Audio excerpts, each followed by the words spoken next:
Clearly, this week's LA Diaries is on the road. We're heading to Beverly Hills. We're talking to Martin Nolan at Julian's auctions. They've got some authentic pieces of Princess Diana's wardrobe up for auction this weekend and some really great movie memorabilia. I cannot wait to take you inside the warehouse to check it out. These are my LA Diaries.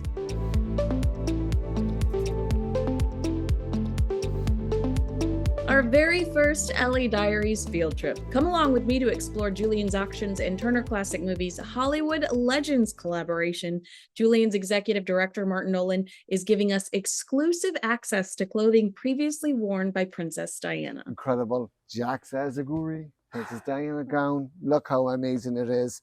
And of course, the engagement blouse, that blush pink, subtle, elegant, Look how class. small she was. Yeah. How did you get your hands on this? Incredible. And it's such an honor to be selling something from Diana, who we all love. We still love her. She's not with us, but she's left us a great legacy.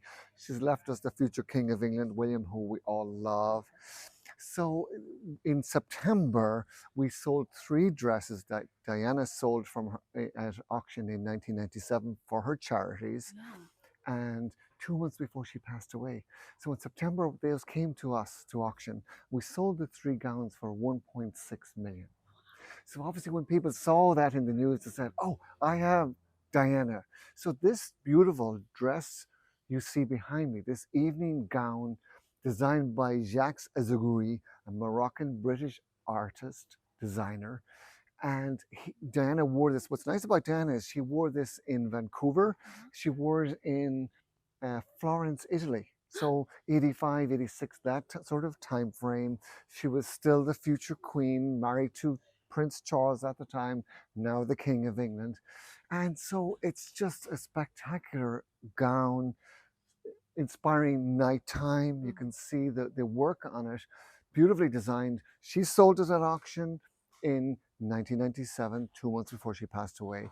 And now it's come back to us, and the proceeds are going to the New York Historical Society. So it's like Diana is still continuing to raise money for foundations and charities and all that. That's what she lived for. And so we estimate the dress 100 to 200,000. Of course, that's conservative.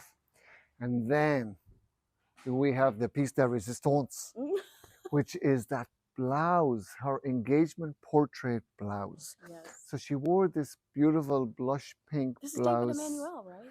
Emmanuel and Emmanuel, Yes. the husband and wife team. And what's interesting about this blouse, it was originally made as a skirt, and there was a staining on the fabric. And so Emmanuel and Emmanuel decided to reconfigure it and make it into a blouse. And so Diana was given a rack of clothing and she chose this blouse. And she asked who the designers were, and she was told it was Emmanuel. Then she got to meet them. And what came from that is they designed her wedding dress, which when she married King Charles, Prince Charles at the time, it was like the most watched wedding ever. July 1981. It was a memorable day. If you were around then, you remember where you were when that wedding took place. And so you think about that, it's a blouse worn for a photograph taken by Lord Snowdon, who was a very famous photographer. He was married to Princess Margaret once upon a time prior to that. But you think about a young Diana in love with the Prince of Wales, Charles, going to become the future queen, and like what her future was going to unfold. I mean, it all seemed to be mapped out for her. And sadly, history, and as we watch The Crown, which comes back on the air on the 14th, we see history has told us otherwise. So sadly, we lost Diana in 1997, but she's left us an incredible legacy of kindness and the power of fame and the good work you can do as a famous person to raise funds, support charities, like clearing landmines and AIDS patients. She wasn't afraid to hug AIDS patients at the time when people were stigmatized and people were afraid that they would contract the virus through giving a hug. And so she went in and she broke down that barrier. That's just who she was. So this dress, this blouse, they just speak to, they're the items that tell the story about incredible you know, as she was described as the people's princess. She was. We could all relate to her. Yeah, she was a princess, but like she was also a normal human being that had ups and downs in her marriage and with her family and with her personal life. And she rose above all that to continue to do good. And she still continues to do good. The blouse, we estimate 80 to 100,000. And as I said, this beautiful gown, estimated 100 to 200,000. On and on, keeping in mind we have over 1,100 items. Yes. December 14, 15, 16, 17. Okay, but these people are going to be listening in the UK, all over the world. How Which is can they yes, bid? amazing, because you can see the auction podium there. Yes. So people can go to julianslive.com. They can register to bid if they wish to bid. If they're not bidding, they can just go on and be a part of it. They can see and hear the auctioneer. It's live streaming video, and they can click buttons and bid against people bidding in the room or bidding on the phone or online, and hopefully take home something, because you have the cool factor, something that will make you smile, and in years to come, chances are you'll sell it for more than you pay for today. Partly Cloudy 3519 messaged me, did you know it was William's idea? When he was just a kid to auction off her clothes for charity. Diana herself credits William for the idea.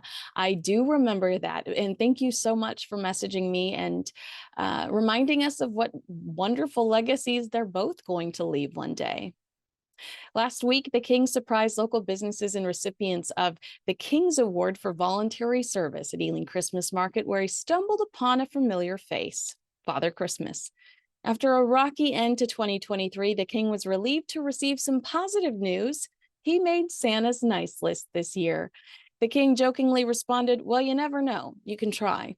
It was a wild 2023 in the royal world, so we wanted to see where everyone else landed on Santa's Christmas list.